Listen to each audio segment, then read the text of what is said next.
Bonsoir et bienvenue sous le ciel profond. Aujourd'hui, on va discuter de WBPP, Weighted Batch Preprocessing, un outil d'automatisation de PixInsight. Donc aujourd'hui, on va regarder un peu comment utiliser WBPP, mais le but, ça va surtout être de comprendre qu'est-ce que fait WBPP comme processing, afin qu'on puisse ensuite réitérer ce processing manuellement et en nous donnant le contrôle sur la plupart des paramètres, en essayant de comprendre quels sont ces paramètres, à quoi ils servent, quelles sont les valeurs qui correspondraient le mieux pour tel ou tel traitement, etc. etc. Donc allons-y, commençons notre tour d'horizon de WBPP. Donc pour l'ouvrir, c'est un script Batch Processing, Weighted Batch Preprocessing. Une fois ouvert, voici comment cela se présente. Donc on a en haut les différents onglets, donc pour les bias, les dark, les flat, les light, la calibration, la post-calibration et le pipeline. En bas, on permet de rajouter donc des fichiers, des images. Et au milieu, on a les paramètres avec sur la droite le dossier de sortie, quelques petits paramètres en plus. Les mots-clés qui nous permettent de regrouper les images, qui est plutôt pratique quand on fait plusieurs nuits. Donc commençons par ajouter un dossier. Donc ici, moi par exemple, voilà une session que j'ai faite. Donc ici dans ce dossier là, on voit que j'ai mes flats avec les différents filtres et les lights avec les différents filtres. Donc les dark et les bias pour moi sont déjà faits. C'est une librairie que j'ai faite à peu près une fois par an et que je touche plus ensuite, puisque de toute façon le capteur ne varie pas tant que ça au cours du temps. Donc je vais sélectionner ce dossier là et WBPP va automatiquement mettre les bons fichiers aux bons endroits. Donc voilà. Donc voici ici nos fichiers. Donc on a les flats ici pour le H, le O, le S et les lights pour le H, le O, le S. Donc comme on peut voir, on voit que le statut, il y a un petit icône qui nous dit que il ne trouve pas ni les bias ni les dark. Donc on va aller les rajouter. Donc on va cliquer sur Bias, on va sélectionner le Master Bias et le Master Dark. Donc ici on pourrait éventuellement rajouter tous les darks qu'on a si on fait des darks à chaque session. Pareil pour les bias, et on aurait les paramètres d'intégration des darks ici et des bias ici. Donc on rentre pas encore pour l'instant dans le détail de quels paramètres utiliser, etc. On va laisser les paramètres automatiques de WBPP pour l'instant. Donc on va bien vérifier les flats. Donc ici on a bien les flats par filtre. Les paramètres d'intégration ici aussi pour les flats. Pour les lights, la même chose, sauf que pour les lights, les paramètres c'est un peu plus important, puisqu'en fait c'est ici qu'il va se passer tout le pipeline quasiment pour les lights. Donc que va faire WPP? Donc d'abord il va commencer par pondérer les images avec le subframe weighting. Donc il va pondérer les meilleures images pour qu'elles contribuent le plus possible au signal, et les moins bonnes images pour qu'elles contribuent le moins possible. Donc comment il va faire ça, on verra ça plus tard quand on regardera Subframe Selector. En général, je crois que de base, j'utilise le PSF Signal Weight. Mais on voit que si on utilise des formules, on peut aller ici changer quelques presets, et on peut même faire nos propres paramètres. Mais on verra ça dans Subframe Selector. Ensuite, il va faire donc le recalage ici. Donc on peut aller voir aussi les paramètres, mais on va pas rentrer dans les détails pour le moment. On verra ça plus tard. Puis ensuite la locale normalisation. Donc là il va essayer de normaliser un peu tout le fond du ciel des images. C'est souvent utilisé quand on utilise plusieurs nuits et que les conditions lumineuses étaient un peu différentes chaque nuit.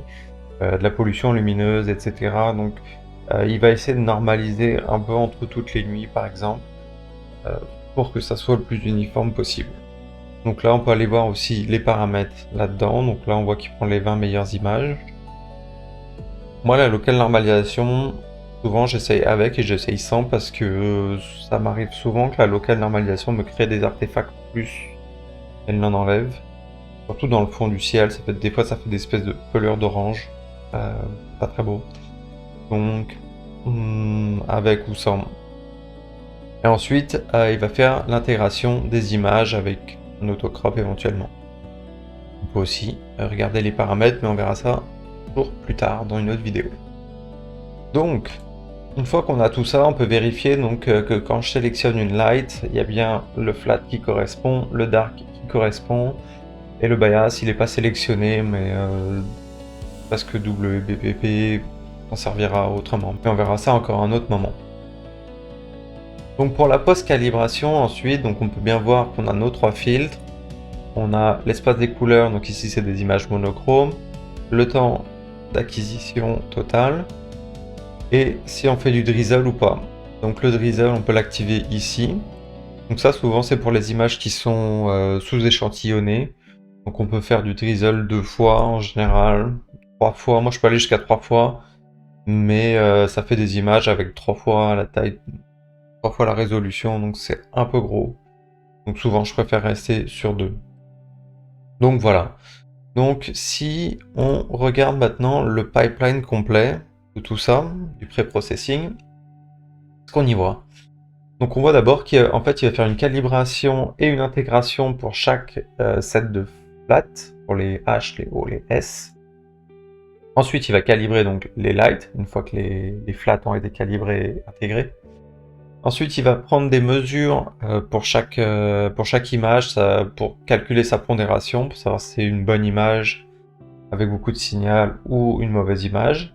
Là il va calculer les poids. Ensuite, il va rejeter les images qui sont trop de mauvaise qualité.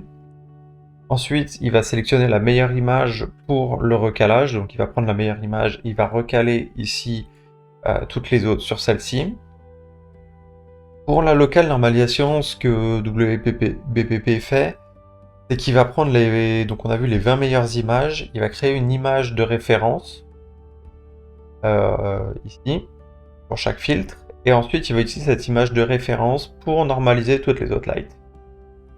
Ensuite, il va faire l'intégration de toutes ces lights. Finalement, il va faire le drizzle et le crop. Donc, voilà pour WBPP. Maintenant, voyons donc si on peut reproduire tout ça manuellement. Donc ici, j'ai tous les éléments de WBPP. Donc ici, j'ai pas mis l'intégration des darks et des bias parce que, comme je le disais, on le fait uniquement à peu près une fois par an, donc c'est pas la peine. Et en plus, c'est quasiment les paramètres par défaut de l'image intégration, du process image intégration. Donc, pas nécessaire. Donc ici, d'abord, on a la calibration des flats. Donc comme je disais, on rentre pas dans les détails pour aujourd'hui des paramètres, mais voilà. Donc on voit bien qu'on a le bias qui est sélectionné. L'intégration des flats avec les différents paramètres. Donc là encore, on rentre pas dans les détails. Je montrerai tous les paramètres que WBPP utilise ensuite, et ensuite on verra comment on peut changer ces paramètres-là. Donc pareil, la calibration des lights avec le dark et le flat.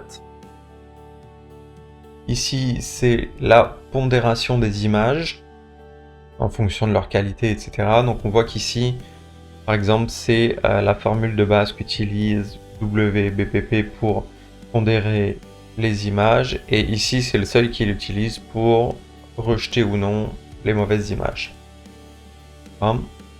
Ensuite, on fait l'intégration des lights, donc pareil, non ça c'est l'alignement des...